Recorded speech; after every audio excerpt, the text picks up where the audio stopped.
Hello everyone, welcome back to my channel. तो आज है 25 यानी कि 24 जनवरी। और 24 जनवरी को हमको क्या पढ़ना था, जैसे कि आप देख सकते हैं कि IBMTS से करंट अफेयर्स जुलाई है, उसको रिवीजन करना था। बहुत बार रिवीजन करना था IBMTS का करंट अफेयर्स जुलाई का।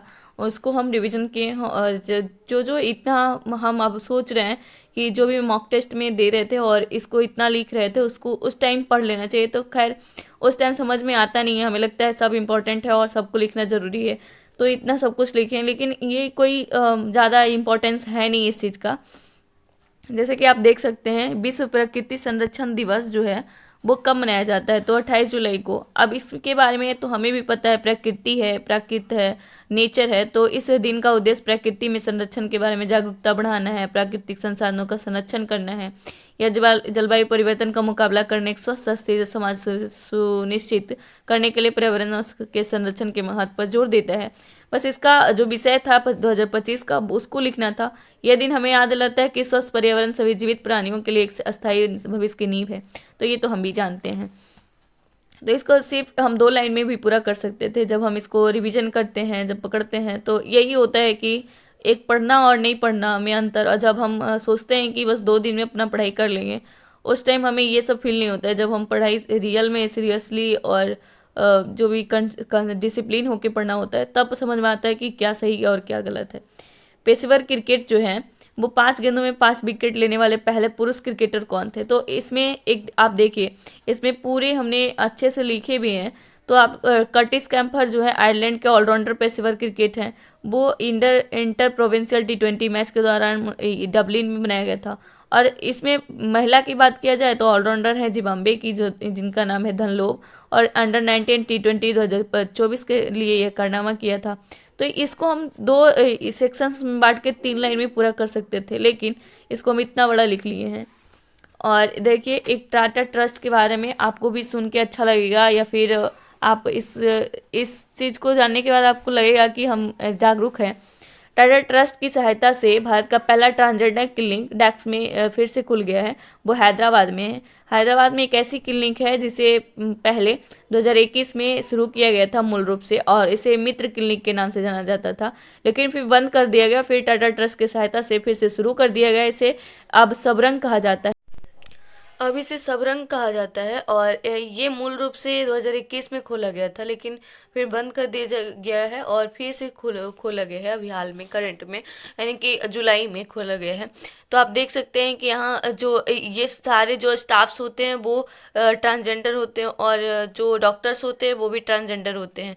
और इसमें सेवाएं जो शामिल हैं वो समान स्वास्थ्य सेवाएं करवा सकते हैं, परामर्श और नैदानिक परामर्श इस पर करवा सकते हैं, हार्मोन रिप्लेसमेंट थेरेपी करवा सकते हैं, स्तन वृद्धि कर सकते हैं, लिंग पुष्टिकरण प्रक्रिया कर सकते हैं, मानसिक स्वास्थ्य सहायता, HIV STI का उपचार कर सकते हैं, मनोवैज्ञानिक सहायता है। ये सारी चीज़ें उसमें देखा जाता है। और जानते हैं, करंट अफेयर्स इतना आपको कोई भी एग्जाम्स वगैरह में आप जा रहे हैं तो ज़रूर आपको वीडियोस देखने के बाद थोड़ा सा तो हेल्प हो जाएगा। जो एक पे आधा इतना लाइन पढ़ना है, 10 लाइन 12 लाइन, उसमें हम 2-3 शब्द में आपको बता सकते हैं। दिल्ली कैबिनेट ने सरकारी स्कूलों में स्मार्ट क्लासरूम के लिए डेस्क से अधिक राशि की मंजूरी दी। तो 900 करोड़ रुपए से अधिक की राशि मंजूरी दी है। उन्होंने कहा है कि 75वीं दिल्ली के 75वीं मुख्यमंत्री जो है वो CM गुप्ता हैं, और उनकी 10वीं बैठक कैबिनेट बैठक में ये निर्णय लिया गया है राष्ट्रीय शिक्षा नीति 2020 द्वारा। और कहा गया है कि श्री स्कूलों में 2446 ब्लैक बोर्ड होंगे, और दूसरे की 9वीं से 12वीं कक्षा के लिए 18,966 अतिरिक्त स्मार्ट क्लासरूम होंगे। और कहते हैं कि 5 चरणों में इसे पूरा करेंगे, और 29 तक दिल्ली में 21,000 से ज़्यादा स्मार्ट क्लासरूम होंगे। तो ये है। और आपको पता है, बिहार जो कि राज्य ने नगर पालिका चुनाव में मोबाइल ऐप का प्रयोग किया था। वो 6 नगर पंचायत था और 6 अन्य निकायों में था। देखिए, 6 नगर पंचायत और 36 अन्य नगर निकायों में मौजूद था। और इसमें वो आदमी देख सकते थे, वोटिंग कर सकते थे। और ये पहला राज्य बन गया नगर निकाय चुनाव और उपचुनाव के लिए मोबाइल ऐप का प्रयोग करने वाला, वोटिंग वाला पहला भारतीय राज्य कौन है, तो वो बिहार है। और वो ऐसा आदमी के साथ था। पूरी जगह तो अभी लागू नहीं है, लेकिन 6 नगर पंचायत में है और 36 अन्य नगर निकायों में भी है।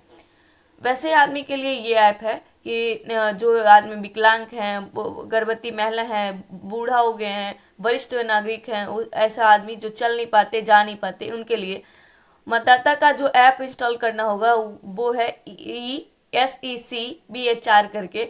और इसमें बस एक मोबाइल में 2 मतदान कर सकते हैं 2 बार।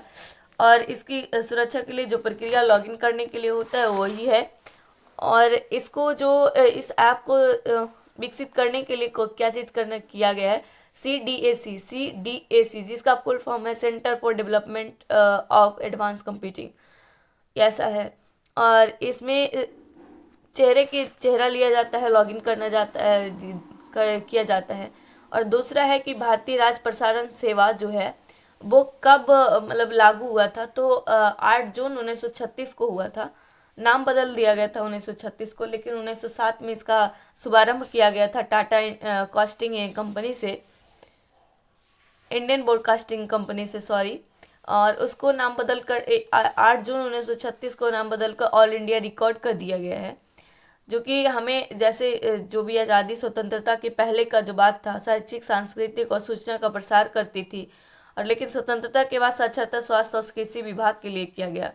लेकिन यहाँ तो 8 जून 1936 को इन्होंने अपने नाम बदल दिए थे, लेकिन इनका जो मुख्य रूप से जो गांव में आप देख सकते हैं पहले रेडियो चलता था, उस रेडियो में उस नाम को लाने में 1956 यानी कि 1936 और 1956 20 साल में अपनाया है। आकाशवाणी नाम करके AIR के लिए अपनाया।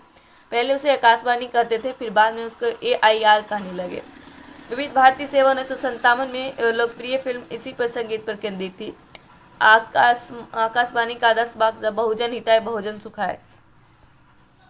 और आपको अभी का करंट अफेयर्स है, जो कि अर्थव्यवस्था के मूल शास्त्री, भारतीय मूल प्रख्यात अर्थशास्त्री लेखक मणिनाथ देसाई जो है वो 85 वर्ष की उम्र में उनका निधन हो गया। और वो 2008 में कौन सा पद लिए थे, तो पद्म विभूषण लिए थे। और वो एक लेबर पार्टी पियर 1991 में उनकी पार्टी थे। ये यूके के हाउस ऑफ लॉर्ड्स के सदस्य थे। और इन्हें 2008 में पुस्तक मिली, पद्म विभूषण मिला था। इनकी आखिरी पुस्तक 2022 में प्रकाशित हुआ था, जिसका नाम था the property of political economy, how economics have abandon the poor. और 2004 में इन्होंने एक पुस्तक लिखे थे, और उसका नाम था 2004 में दिलीप कुमार के जीवनी के बारे में। उनका शीर्षक का नाम था नेहरू जीरो। तो ये आज का पूरा करंट अफेयर्स था, जिसमें आप देख सकते हैं PM मोदी जो है थूथुकुड़ी में परियोजना बनाए हैं, जो कि परियोजना का उद्घाटन किया गया है 4800 करोड़ का। और इसमें नलसा द्वारा 2025 में कर्मियों के लिए सुरक्षा की गई विधिक सहायता योजना का नाम क्या है, वीर परिवार सहायता योजना, जो कि आप जो सैनिक होते हैं उनके लिए। तो इसके बारे में ये है। और इसको 3 तरह से योजना के 3 स्तंभ हैं, जिला, राज्य, केंद्रीय। एक है ग्लोबल यूनिकॉर्न। एक जैसे कि आप करंट अफेयर्स पढ़ते हैं तो करंट अफेयर्स काफ़ी अलग होते हैं एक दूसरे से, यानी कि जो हमें सीजन में पढ़ना होता है वो CHSL में पढ़ना होता है।